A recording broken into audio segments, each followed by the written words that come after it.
உடையார்பாளையம் அருகே அருள்மிகு விநாயகர் கருப்பசாமி வீரன் பாப்பாத்தி அம்மன் கும்பாபிஷேகம் வெகு விமர்சையாக நடைபெற்றது. திரளான பக்தர்கள் பங்கேற்பு.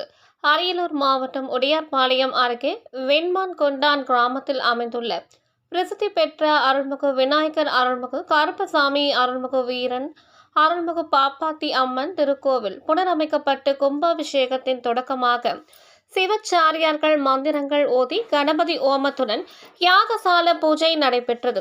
இதனை அடுத்து தொடர்ந்து நடைபெற்ற 2 கால வேள்வி பூஜைகள் முடிவுற்ற பின்னர் யாகசாலையில் இருந்து கடம் புறப்பாடு கோவிலை சுற்றி வலம் வந்தது. இதனை அடுத்து கோவில் கலசத்திற்கு சிவச்சாரியார்கள் வேத மந்திரங்கள் ஓத, புனித நீரை ஊற்ற, பக்த கோடிகளின் அரோகரா கோஷம் ஒலிக்க காலை 10:20 மணி அளவில் கும்பாபிஷேகம் நடைபெற்றது. இதனைத் தொடர்ந்து புனித நீரானது பக்தர்கள் மீது தெளிக்கப்பட்டது. கும்பாபிஷேக வைபவத்தை காண வெண்மான் கொண்டான் கிராமத்தில் பல்வேறு பகுதிகளில் இருந்து ஏராளமான பக்தர்கள் கலந்து கொண்டனர். அனைவருக்கும் அன்னதானம் வழங்கப்பட்டது. அரியலூர் மாவட்ட செய்தியாளர் வேல்முருகன்.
செய்திகளை உடனுக்குடன் தெரிந்து கொள்ள தமிழ் நேஷனல் நியூஸ் சேனலை சப்ஸ்கிரைப் செய்யுங்கள் மற்றும் பெல் பட்டனை அழுத்தி விடுங்கள்.